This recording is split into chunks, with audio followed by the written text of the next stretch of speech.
Hello दोस्तों, नमस्कार। Stock market share YouTube channel में आपका स्वागत है। अभी हम बात करने वाले हैं मिष्ठान फूड लिमिटेड शेयर की, क्योंकि इसके बारे में फिलहाल जो इसका Q1 का रिजल्ट निकल के सामने आना था वो आता हुआ दिखाई दे रहा है। तो इसे हम देखने की कोशिश करेंगे कि आखिर इस कंपनी ने अपना जो Q1 का रिजल्ट निकाल के दिया है वो कैसा निकाल के दिया है, क्या वो पॉजिटिव निकाल के दे रहा है या निगेटिव। इसके बारे में पूरा डिटेल से पढ़ने की कोशिश करेंगे और ये भी जानने की कोशिश करेंगे कि चूंकि ये जो कंपनी है अपना Q1 का जो रिजल्ट निकाल के दी है वो मार्केट बंद होने के बाद ये निकाल के देते हुए नजर आई है। तो ये देखने का प्रयास करेंगे कि आखिर इस कंपनी ने जो अपना Q1 का रिजल्ट निकाल के दिया है उसका प्रभाव जो मार्केट सोमवार को खुलेगा तो कैसा पड़ता हुआ दिखाई देगा, क्या वो पॉजिटिव पड़ता हुआ दिखाई देगा या निगेटिव। इसके बारे में भी हम चर्चा करते हुए दिखाई देने वाले हैं। इसके साथ साथ ये जो कंपनी है उसके संदर्भ में इसका जो वीकली टारगेट भी निकल के आता हुआ दिखाई दे रहा है, तो उसे भी हम इस वीडियो में पूरा डिटेल से देखने वाले हैं। तो चलिए दोस्तों, बिना किसी देरी के वीडियो शुरू करते हैं। तो दोस्तों, आप यहाँ पे देख रहे हैं कि 13 जुलाई का डेट पड़ा हुआ है और 13 जुलाई को ही ये जो कंपनी है अपने Q1 का रिजल्ट जारी करते हुए दिखाई दे रही है और लगभग 11 बजे के आसपास इसमें मीटिंग होता हुआ दिखाई दिया था और इसमें स्टैंड एलोन के साथ साथ जो कॉन्सोलिडेटेड रिजल्ट है वो भी जारी करते हुए दिखाई दिए थे। और इसमें जो हम देखने वाले हैं वो फिलहाल जो कॉन्सोलिडेटेड रिजल्ट है वो उसी को देखने वाले हैं, क्योंकि जो कॉन्सोलिडेटेड रिजल्ट होता है उसमें स्टैंड एलोन से संबंधित जो डेटा है वो तो शामिल होता ही है, साथ ही साथ जो ऐसे सब्सिडीज कंपनियां होती हैं उनसे संबंधित जो भी डेटा होता है वो भी शामिल करके फिर इस रिजल्ट को तैयार किया जाता है। इसलिए हम इसमें कॉन्सोलिडेटेड रिजल्ट का पूरा डिटेल से एनालिसिस करने वाले हैं। तो दोस्तों, आप यहाँ पे देख रहे हैं कि ये कॉन्सोलिडेटेड रिजल्ट निकल के सामने आ गया है और ये जो सेगमेंट दिखाई दे रहा है ये जून क्वार्टर का सेगमेंट है, ये मार्च क्वार्टर का सेगमेंट है और ये पिछले साल जून क्वार्टर का सेगमेंट दिखाई दे रहा है। और इसमें जो भी डेटा दिए गए हैं सभी के सभी डेटा फिलहाल लाख में दिए गए हैं, जिसे हम लाख में पढ़ने की कोशिश करने वाले हैं। सबसे पहले अगर हम बात करें इसके रिवेन्यू फ्रॉम ऑपरेशन की, अर्थात ये जो कंपनी है जिस बिजनेस से वास्तविक प्रॉफिट प्राप्त करती है, वास्तविक रिवेन्यू प्राप्त करती है, इसका जो कोर बिजनेस है उसके माध्यम से कितना रिवेन्यू प्राप्त करी है उसकी। तो यहाँ पे आप देख रहे हैं कि ये जो क्वार्टर बीता है जून महीने का उसमें 38,266 लाख का टोटल कारोबार यानी रिवेन्यू फ्रॉम ऑपरेशन प्राप्त करते हुए दिखाई दे रही है, जो कि पिछले सेम क्वार्टर में 29,394 लाख का ये रिवेन्यू फ्रॉम ऑपरेशन प्राप्त करते हुए दिखाई दी थी। जबकि बात करें हम क्वार्टर बेस पे तो ये जो कंपनी है 33,757 लाख का टोटल रिवेन्यू प्राप्त करते हुए दिखाई दी थी। अब हम अगर बात करें इसके टोटल रेवेन्यू की, तो ये जो कंपनी है फिलहाल इस क्वार्टर जून में 38,267 लाख का टोटल रिवेन्यू प्राप्त करते हुए दिखाई दे रही है, जो कि पिछले सेम क्वार्टर में 29,395 लाख का ही टोटल रिवेन्यू प्राप्त करते हुए दिखाई दी थी। जबकि बात करें क्वार्टर बेस पे तो 33,762 लाख का टोटल रिवेन्यू प्राप्त करते हुए दिखाई दी थी। तो इस हिसाब से आप कह सकते हैं कि ये जो कंपनी है रिवेन्यू फ्रॉम ऑपरेशन और टोटल इनकम में न केवल ईयर ऑन ईयर बेस पे इसमें वृद्धि दिखाते हुए नजर आ रही है, बल्कि क्वार्टर बेस पे भी ये जो कंपनी है वो वृद्धि दिखाते हुए नजर आ रही है और इसका फायदा आगे आपको देखने को भी मिलेगा। और चूंकि आप जानते हैं कोई भी कंपनी अगर इनकम प्राप्त करती है, अगर रिवेन्यू प्राप्त करती है तो इसके साथ साथ कुछ एक्सपेंस भी करते हुए देखने को मिलती है। तो यहाँ अगर हम बात करें इसके टोटल एक्सपेंस की, तो ये जो कंपनी है इस क्वार्टर में 31,070 लाख का टोटल एक्सपेंस करते हुए दिखाई दे रही है, जबकि पिछले सेम क्वार्टर में ये 22,268 लाख का ही टोटल एक्सपेंस करते हुए देखने को मिली थी। जबकि बात करें क्वार्टर बेस पे तो ये 24,187 लाख का ही टोटल एक्सपेंस करते हुए देखने को मिली थी। इस हिसाब से आप कह सकते हैं कि इस कंपनी ने अपने एक्सपेंस में अच्छी खासी वृद्धि करी है और ये जो वृद्धि हुई है न केवल ईयर ऑन ईयर बेस पे वृद्धि होते हुए दिखाई दे रही है, बल्कि क्वार्टर ऑन क्वार्टर बेस पे भी ये फिलहाल वृद्धि होते हुए दिखाई दे रही है। और चूंकि अभी हम ऊपर देखे थे कि ये जो कंपनी है इस क्वार्टर में टोटल 38,266 लाख का ही ये रिवेन्यू प्राप्त करते हुए दिखाई दी थी, तो इस हिसाब से आप कह सकते हैं कि ये जो कंपनी है अपने एक्सपेंस में जो वृद्धि करी है वो टोटल रिवेन्यू की तुलना में बहुत ज्यादा बढ़ाते हुए दिखाई दे रही है, जिसका प्रभाव आपको आगे देखने को मिलेगा। और इसका जो नेट प्रॉफिट होगा, जो प्रॉफिट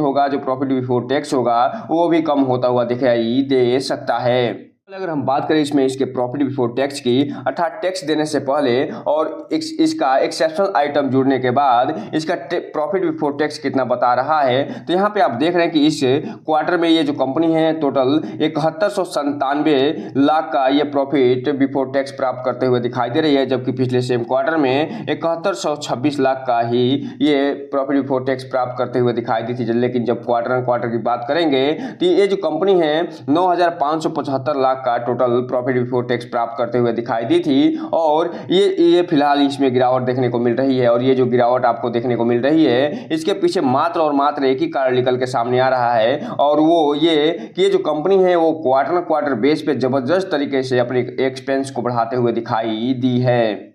अब हम अगर बात करें इसके नेट प्रॉफिट की, जिसे हम इसके प्रॉफिट फॉर द पीरियड या वास्तविक प्रॉफिट के नाम से जानते हैं, और चूंकि आप जानते हैं जो नेट प्रॉफिट होता है उसमें टोटल इनकम में से टोटल एक्सपेंस के अलावा जो टैक्स होते हैं और इसके अलावा जो अदर खर्चे होते हैं उसको घटाने के बाद जो शेष राशि बचती है उसे ही नेट प्रॉफिट या प्रॉफिट फॉर द पीरियड कहा जाता है। तो इस क्वार्टर की अगर हम बात करें तो ये जो कंपनी है 7130 लाख का टोटल नेट प्रॉफिट प्राप्त करते हुए दिखाई दे रही है, जो कि पिछले सेम क्वार्टर में 6891 लाख का नेट प्रॉफिट प्राप्त करते हुए दिखाई दी थी। हालांकि ये जो कंपनी है मार्च क्वार्टर जो अभी बीता है उसमें ये 9418 लाख का नेट प्रॉफिट प्राप्त करते हुए दिखाई दे रही है। तो इस हिसाब से आप कह सकते हैं कि ये जो कंपनी है वो ईयर ऑन ईयर बेस पे तो लगभग फ्लैट परफॉर्मेंस करते हुए दिखाई दे रही है, मामूली सी वृद्धि दिखाते हुए नजर आ रही है, लेकिन क्वार्टर बेस पे इसमें जबरदस्त तरीके से गिरावट देखने को मिल रही है। और ये जो गिरावट निकल के सामने आई है उसमें जो ये कंपनी है अपने टोटल एक्सपेंस को अच्छा खासा बढ़ाते हुए दिखाई दी है कोई क्वार्टर बेस पे, जिसके फलस्वरूप इसमें गिरावट देखने को मिल रही है। अगर इस कंपनी ने अपने एक्सपेंस पे अच्छा खासा कंट्रोल दिखाया होता क्वार्टर बेस पे तो हो सकता है ये रिजल्ट कुछ और आता हुआ देखने को मिलता। और ये जो कंपनी ने जो नेट प्रॉफिट अपनी दिखाई है उसका प्रभाव इसका अर्निंग पर शेयर पे भी देखने को मिल रहा है। और यहाँ पे आप देख सकते हैं नहीं ईयर बेस पे ये कंपनी ठीक ठाक परफॉर्मेंस करते हुए दिखाई दे रही है। और ये जो कंपनी है 0.69 से घट के 0.67 पे पहुंचते हुए दिखाई दे रही है। हालांकि इसका जो क्वार्टर बेस में जो इसमें गिरावट आई है इसके प्रॉफिट में उसका और इसके रेवेन्यू में उसका प्रभाव इसके क्वार्टर बेस पे जो अर्निंग पर शेयर है उस पर भी देखने को मिल रहा है और 0.91 से घट के फिलहाल 0.67 पे पहुंचते हुए देखने को मिल रही है। तो कुल मिलाकर इसका लब्बो लुबाब बस एक ही है कि इस कंपनी ने जो अपना Q1 का रिजल्ट निकाल कर दिया है वो फिलहाल ओके रिजल्ट ही निकाल के देते हुए नजर आ रही है। हालांकि क्वार्टर बेस पे जिस तरीके से मार्केट एक्सपेक्टेशन लगा कर बैठा था उस तरीके से ये कंपनी अपना रिजल्ट पेश करते हुए देखने को नहीं मिल रही है। इसलिए अब ये देखना दिलचस्प रहेगा कि जब कल मार्केट खुलेगा तो इस रिजल्ट को कैसा लेता है, क्योंकि इस कंपनी ने अपने जो टोटल एक्सपेंस है उस पर कंट्रोल नहीं दिखाया है, जिसके फलस्वरूप इसके क्वार्टर बेस पे फिलहाल इसमें अच्छी खासी इसके नेट प्रॉफिट में गिरावट देखी जा रही है। हालांकि क्वार्टर बेस पे और ईयर ऑन ईयर बेस पे इसके टोटल रेवेन्यू फ्रॉम ऑपरेशन था उसमें अच्छी खासी बढ़ोतरी देखने को मिली थी, लेकिन इसके टोटल एक्सपेंस के कारण फिलहाल इसमें गिरावट देखने को मिल रही है। अब हम अगर बात करें इसके चार्ट पैटर्न की तो यहाँ पे आप देख रहे हैं कि ये जो कंपनी है जब 12 जुलाई को मार्केट बंद हुआ है तो लगभग 1% की तेजी के साथ 70.89 पे बंद होते हुए देखने को मिल रही है। हालांकि ये 5 दिन की अगर हम बात करें तो इस कंपनी ने लगभग 2% की तेजी निकाल के दी है, जबकि बात करें 1 महीने के चार्ट पैटर्न की तो आधे % की तेजी दिखाते हुए नजर आ रही है। 6 महीने की बात करें तो लगभग 6% की गिरावट दिखाई है। ईयर टिल डेट की बात करें तो लगभग 8.5% की तेजी दिखाते हुए नजर आ रही है। जबकि बात करेंगे 1 साल के चार्ट पैटर्न की तो 61% से 62% के रिटर्न निकाल के दे चुकी है। जबकि बात करें मैक्सिमम चार्ट पैटर्न की तो ये जो कंपनी है जब से लिस्ट हुई है तब से लेके और 1100% का रिटर्न निकाल के दे चुकी है। और इसके बारे में एक चीज आपको बता दूं कि ये जो कंपनी है वो जो अपना Q1 का रिजल्ट निकाल के दी है वो फिलहाल सोमवार को यानी कल जब मार्केट खुलेगा तो ये तब इसका प्रभाव देखने को मिलेगा। अगर इस मार्केट ने इसे पॉजिटिव लिया तो हो सकता है इसमें तेजी आती हुई दिखाई दे, लेकिन अगर निगेटिव लिया तो हो सकता है इसमें गिरावट भी देखने को मिल जाए। जहां तक मेरा मानना है तो हो सकता है इसमें गिरावट देखने को मिलेगा, क्योंकि ये जो कंपनी है जिस तरीके से मार्केट एक्सपेक्टेशन लगा के बैठा था कि ये ऐसा रिजल्ट निकल के सामने आएगा उस हिसाब से ये पेश करते हुए दिखाई नहीं दे रही है। इसलिए जो भी रिटेल इन्वेस्टर हैं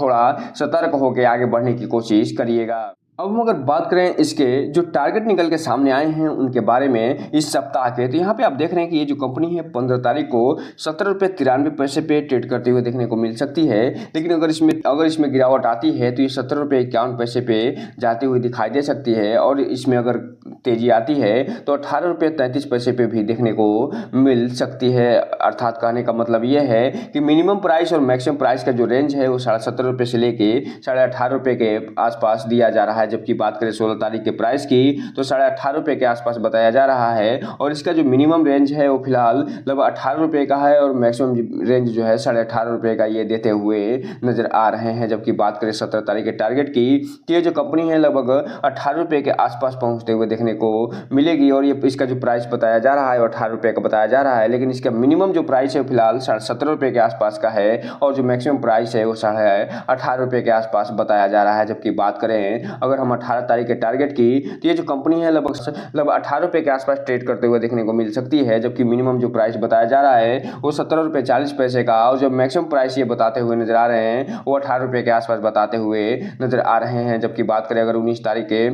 टारगेट की, तो ये जो कंपनी है वो 17 रुपये 80 पैसे के आसपास ये ट्रेड करते हुए देखने को मिल सकती है। जबकि इसका जो मिनिमम और मैक्सिमम प्राइस रेंज बताया जा रहा है वो 17 रुपये 38 पैसे का और 18 रुपये का बताया जा रहा है। तो इस हिसाब से आप कह सकते हैं कि ये जो कंपनी है वो 17 रुपये से लेके और 19 रुपये के बीच में इस सप्ताह ट्रेड करते हुए देखने को मिल सकती है। लेकिन जिस हिसाब से इस कंपनी ने अपना Q1 रिजल्ट निकाल के दिया है उसके हिसाब से जहाँ तक मेरा मानना है कि ये जो कंपनी है ये जो टारगेट दिए जा रहे हैं 17 रुपये का उसे तोड़ते हुए भी दिखाई दे सकती है, अगर कोई इसमें ऑपरेटर की सक्रियता देखने को न मिली तो। लेकिन अगर कोई भी ऑपरेटर इसमें सक्रिय होता है और इसमें अच्छी खासी खरीदारी देखने को मिलती है तो हो सकता है कि ये जो